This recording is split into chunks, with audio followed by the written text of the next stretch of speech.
Hello mga Kalingap, mag-reaction tayo dito sa vlog ni Kalingap Maymay na reaction niya yung video ni Ate Glo. No? Ito yung si Kapisot, talagang trader talaga si Kapisot. Hindi talaga maasahan. Ang sabi ka ni Kalingap Rab, napaka-trader yan. Kaya si Beyonce, tiwalang tiwala kay Kapisot, ayan, tuloy. Ang lahat ng pinag-usapan nila, ni-record pala ng asawa ni Kapisot. No? Tingnan nyo nga kung gaano siya katalinong tao. Napaka hindi mapagkatiwalaan talaga. Pero bago natin pag-usapan mga Kalingap, paki-shout out ang aman ng sino pa ang hindi nakasubscribe, subscribe si Kuya Bal, si Ate Edna, si Kalingap Rab, charity vloggers natin na tumutulong sa ating kababayang mahirap. At nandiyan ang Kalingap Partners at it's me, ang iyong lingkod, Jasmine Ropab channel. Kung di ka pa nakasubscribe, paki-subscribe and click the notification bell mga Kalingap. At ito pa mga Kalingap, ang isa pa, paki-like and share ang aking video, at kung bago ka pa lang, paki-subscribe and don't forget the notification bell. At bago tayo mag-upisa mga Kalingap, batin ko muna kayo ng magandang araw, magandang gabi kung saan man tayo naroroon ngayon, mapa-Pilipinas, mapa-OFW, kamusta tayo? Ang hiling ko lang, sana nasa mabuti tayong kalagayan and good health lang tayo palagi. Tara na mga Kalingap, panoorin natin itong video na ito at magbigay tayo ng ating komento. Tara, let's go. 1, 2, 3, go! While tapping ka, kayo mag-asawa. Lahat pala, yung sinasabi mo na maraming sila pinagsasabi, yun pala ay naka-record sa kanya. Ha? Usapan nila ni Luklang. Kaya pala ang daming alam nitong ni Kapiste, ayun pala daw po mga Kalingap ay naka-record yung pinag-uusapan po nila doon, no? Sa Batalero Family. Ay, pambihira. Mapapahama ka dito, Beyonce. Conversation. Ha? Kay Kapiste. Ayan na. Ha? Kailangan pa ba yan basahin? Na conversation? Paano?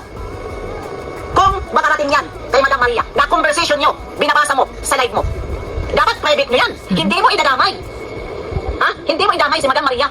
Pero Hindi ka kasi mapagkatiwalaan yan. Yan yung taong hindi mapagkatiwalaan pag mayroong kausap mo yan, talagang ilalabas at ilalabas niya yan sa live niya, no? Parang nandadamay siya ng ibang tao. Yan si Kapiste mga Kalingap. Yan po ang ugali niyan, no? Halimbawa, nakipagkwentuhan ka diyan, pag naging kaaway ka na niyan, ilalabas niya na po yan. Kaya wag na wag po kayo makikipag-usap diyan kay Kapiste.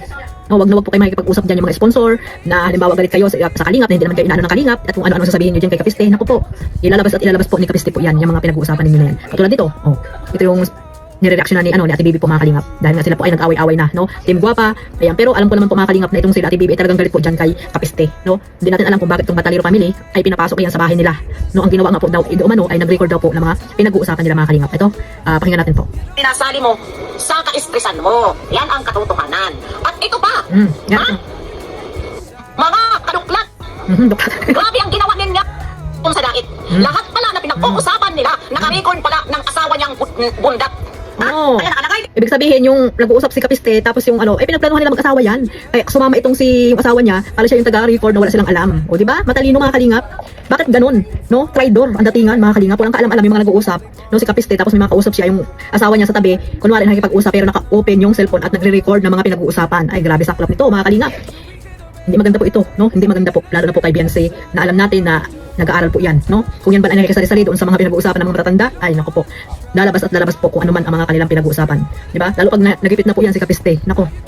Pero ayun, alam niyo naman po mga Kalingap na may kaso po yan, di ba? Bawal po yan, no? Yung nagre-record ka na walang pahintulot ng mga kasama mo dyan na kapag kayo ay nag-uusap mga Kalingap. Yan. Ito, while tapping ka, kayo mag-asawa. Ayun. Lahat pala, Wiretapping. Hindi ko alam kung nailabas nila po yung record na yan. Hindi pa natin alam mga Kalingap, no? Pero hanggat hindi pa naman nailabas, ay yun. Tahimik pa. Wala pa sigurong kaso na wiretapping mga Kalingap. Pero pag yan ay po nailabas ni Kapiste, at bakit nalaman nila Ate Glo na nagre-record itong asawa niyang butanteng, nasabi nga ni Ate Bibi ay butanteng daw po mga Kalingap, ay yan po ang ating alamin, no? Yan ang ating malalaman mga Kalingap. Tuloy natin po. yung sinasabi mo na maraming sila pinagsasabi, yan pala ay naka-record sa kanya. Ha? Usapan nila ni Luklang. Naka-record habang pala sila nang uusap, yung asawa pala niya, naka-ready na ang record. Aray ko po, pinag-usapan nilang mag-asawa. Trahidor ba kayo? Talaga, traidor. Dakilang traidor talaga ang ginawa. Ang ginawa dito kay Duklat ni nung asawa ni Kapiste or yung mag-asawa po mga Kalingap. So pinag-usapan na po nila, plano na po nila yan na magre-record ang isa sa kanila. O di ba? Kung anong ugali mayroon mga Kalingap, pinapunta sila, niyakap sila, natao sila, niyakap sila, no? Na kahit naman hindi naman sila totoong kilala, totally kilala, ay yun. nagtiwala sila sa kanila, pero anong ginawa nila? Tinraidor pa rin. Kaya nga sabi ni Kalinga Prab, traidor talaga yan. Kaya nga sabi ni Kalinga Prab, nagbigay na siya ng advice sa inyo. Sabi ni Kalinga Prab kay TQ, magsulo na lang, di ba? Huwag na makisali-sali sa mga group-group. At dito kay Mang Iking, sabi ni Kalinga Prab, huwag makikipagkaibigan dyan kahit traidor na kapiste. Pero anong ginawa? Oh, tuwan-tuwa sila nung nagla-live. Di ba? Nakala nila, totoong tao itong si kapiste. Ay hindi. Ayan, no? Yan. Yan ang napala nyo. Tuloy natin po mga kalingap itong sinasabi dito ni Ate Bibi mga kalingap dito about sa record na sinasabi niya na ito na yung about sa pumunta doon si kapiste sa Bataliro family at dito kay Duklat na nire-record pala po mga kalingap. Hindi natin alam kung saan nalaman po ni Ate Bibi yan, no? Turuwa kayo. Trahidor kayo. Ha? Trahidor kayo. Ano nyo? Tawag nito. Mga ano kayo? Mga para kayo mga sindikato na pinagplanuhan nyo ang pagpunta doon. Ha? Magre-record pala kayo.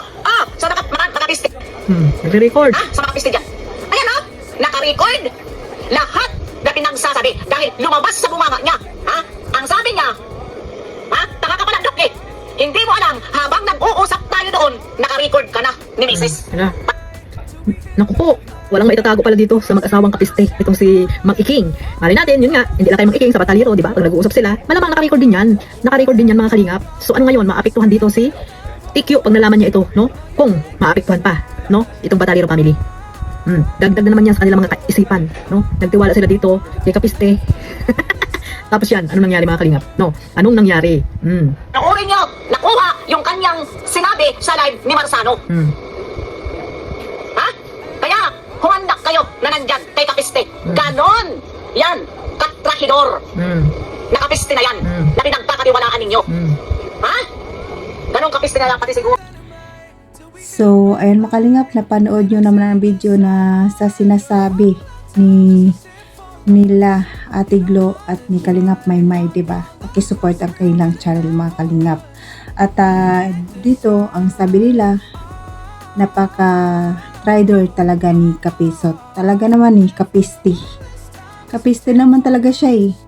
Kaya si Bensi mag-ingat-ingat kay Kapisot kasi tiwalang-tiwala siya sa una palang pagkikita nila ay mabait na. Hindi niya pala alam na tina-traidor na pala sila. Ang lahat ng pinag-usapan nila, nire-record pala ng asawa ni Kapisot. Siyempre, pagpunta dyan, pinag-usapan nila ng asawa niya na i-record ang lahat ng pinag-usapan. Si Duklat. Kaya nagkagulo-gulo sila, no? Napaka-demonyo talaga ni Kapisot, ni Kapiste. Hindi talaga mapagkatiwalaan. Si Kuya Bal nga eh, wala Kalinga Prab, tina-traidor kayo pa kaya. Kaya mula nung dumating siya sa buhay niyo, di ba nagkagulo-gulo na. Pati ang Team Guapa nagkagwatak-watak na, nagkagagulo na dahil kay Kapisot.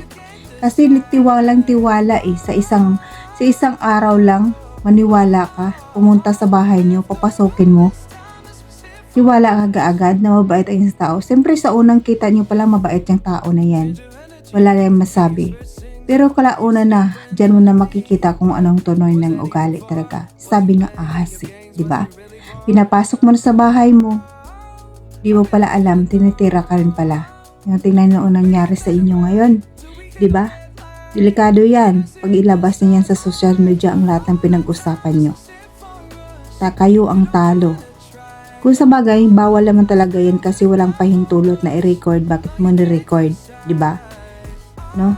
Ganyan si Kapisot kung gaano siya ka-traidor talaga. Si Kalinga Prab nga, tina-traidor. Si Kuya Bal, tina-traidor, tinulungan. Pinapasok sa bahay niya, pinatulog, pinakain.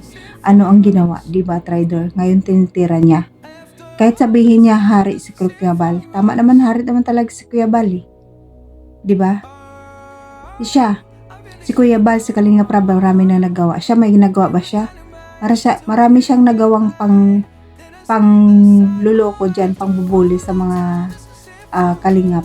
Yan ang napapala ng Kapisot. Yan ba? Tinatakot niya si Duklat nung tungkol kay Marian? Diba? Sobra siya. Tinatakot niya, huwag kayong matakot sa kanya. Isti siya, labanan niyo. Napaka-traidor talaga yan. Wala talaga, hindi talaga yung maasahan na tao. Walang magawa sa kanyang buhay. No? Kaya mag-ingat-ingat kayo, Bensi. Akala nyo naman tang tao na yan na pinagkatiwalaan nyo na sabi nyo sobrang bait. Hindi nyo alam na traidor pala yan sa buhay nyo. siya ang nagpapagulo sa buhay niyo. Kasi tinanggap niyo eh. Dapat noon pa, nag-isip kayo. Alam niyo naman na tinitira ang kalingap eh. Pumasok pa kayo sa kanya. Di niyo alam. Pag wala na siyang makukuha niyan sa inyo, kayo na rin yan babalikan niya. Lahat ng mga nirecord niyan sa inyo, ilalabas na yan. Kaano sa kapisti, di ba? Dapat mag-isip-isip kayo. Hindi kayo maniwala sa isang araw lang nakilala niyo, mabait na. Pinakitaan kayo ng magandang asal, magandang pakitungo sa inyo, mabait na yung tao. Kilalanin niyo muna. Ang kalingap ay 2 taon yung kasama pero hindi niyo nakita ang kabaitan. Sa isang araw lang nakilala niyo ang isang taong mabait na. Dapat doon kayo sa matagal niyong kakilala. Ano kabait ang taong tumulong sa inyo. Di ba? Ano inyo? Yan. Kaya ngayon mag-iingat kayo kay kapisti. Kaya kayo nagkagulo-gulo na kayo. So, ayun mga kalingap, hanggang dito na lang ating video kasi may mahaba na rin. At pakisupport ang aking channel, Jasmine05 channel, at pakishoutout ang mga solid supporters natin dyan, mga silent viewers, mga viewers natin, mga sponsor, mga new subscribers, shoutout sa inyo. At maraming salamat sa pagpanood sa akin. Maraming salamat, appreciate mga kalingap. At muli, pasalamatan natin si Kuya Bal sa atin na si Kalingap Rab at sa lahat ng Kalingap partners. At pag-support ang aking channel mga Kalingap, like and share mga Kalingap. At hanggang dito na lang. God bless at all and God bless mga Kalingap. Bye bye!